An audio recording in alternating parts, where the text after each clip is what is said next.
L'argent ne vient pas d'un compte d'épargne, l'argent ne vient pas des fonds propres de la banque, l'argent ne vient pas de la Banque nationale suisse, c'est les dépôts, c'est les crédits qui font les dépôts, c'est la vérité ce que je vous dis, on est assis sur un volcan, c'est gigantesque, c'est gros, c'est énorme, c'est dans le monde entier comme ça, à part de très rares exceptions. Par exemple, la Banque Vire, on dit franchement ce que c'est un franc vire, la Banque Vire vous dit franchement que c'est une création privée du masse monétaire, mais toutes les autres banques, le Crédit Suisse par exemple, crée du franc suisse, c'est un abus de marque. Ça devrait être des francs crédits suisses. C'est un abus de marque. Et en plus de ça, c'est une escroquerie, c'est un faux dans les titres, c'est un abus de confiance. Tout le système actuellement, c'est une tricherie colossale. Maurice Allais, prix Nobel d'économie, disait que c'est des créateurs de fausses monnaies.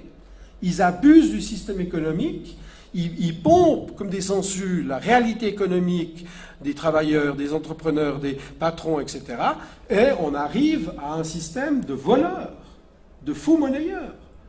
Donc en face de nous, on a des gens, la plupart des banquiers ne s'en rendent pas compte. Moi-même, secrétaire général du Crédit Suisse, pendant des années, je n'ai pas compris. Et quand j'ai compris, c'est comme des écailles qui vous tombent des yeux. Donc ce que je vous dis est la vérité.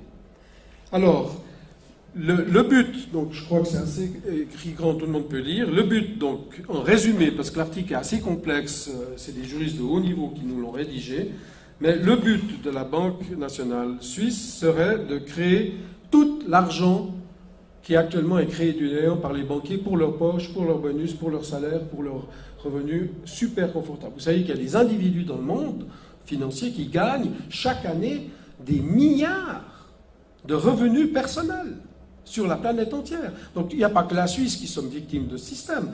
Tous les pays en voie de développement, tous les réfugiés qui débarquent chez nous, qui meurent dans la Méditerranée, qui squattent toutes les frontières, c'est des gens qui sont poussés par le système financier mondial, parce que le système financier mondial extorque la population mondiale. On est les 999 sur 1000, même tous volés.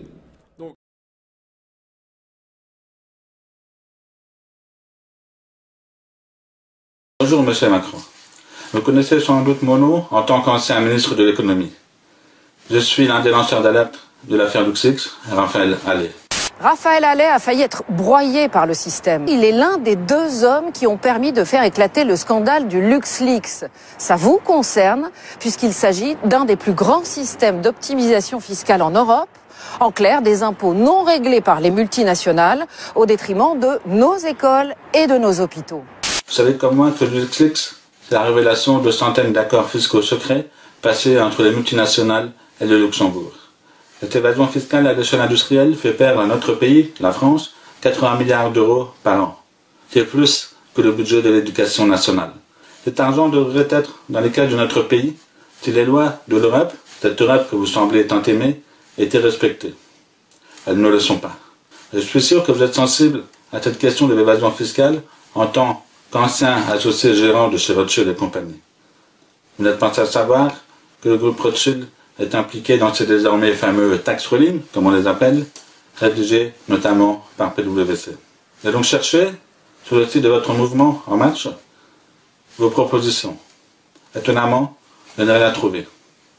En revanche, j'ai vu que vous souhaitiez supprimer 120 000 postes d'agents publics et réduire les dépenses publiques de 60 milliards d'euros en 5 ans. Aujourd'hui, je vous pose la question simplement, et je suis prêt à en débattre avec vous, publiquement. Qu'allez-vous faire pour récupérer en priorité cet argent qui nous appartient à nous, citoyens français et européens, et manque cruellement au fonctionnement de notre pays? Je lui ai dit, écoute, ne cherche pas plus loin, considère que tu es fait associé dans cette maison. Ça, on apprend vraiment l'art de la négociation. On est amené aussi beaucoup, et ça c'est, j'allais dire heureusement ou malheureusement, utile en politique, communiquer, c'est-à-dire à raconter une histoire. Donc on y apprend d'une certaine façon aussi des techniques pas de manipulation de l'opinion, mais un petit peu.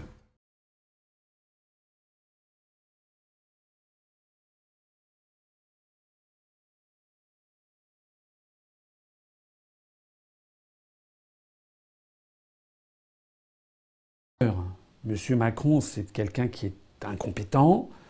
Son passage auprès de Monsieur Hollande a été, et puis ensuite au ministère des Finances, s'est soldé par une catastrophe. Il faut rappeler ici la loi Macron, le démantèlement du droit du travail, l'ubérisation de la société, la vente d'Alstom aux Américains. Il faut rappeler comment M. Macron a attribué la licence SFR à Patrick Drahi. C'est quasiment du trafic d'influence. Comment ensuite M. Drahi a favorisé la candidature de M. Macron. Il faut rappeler comment M. Macron a vendu la gestion de l'aéroport de Toulouse à des escrocs chinois. Bon, tout ça n'est pas raisonnable. C'est un type qui a 39 ans, je le connais un petit peu pour l'avoir croisé une fois ou deux à l'inspection des finances. M. Macron n'a pas le poids, il n'a pas la carrure. Il est dans les mains de Jacques Attali.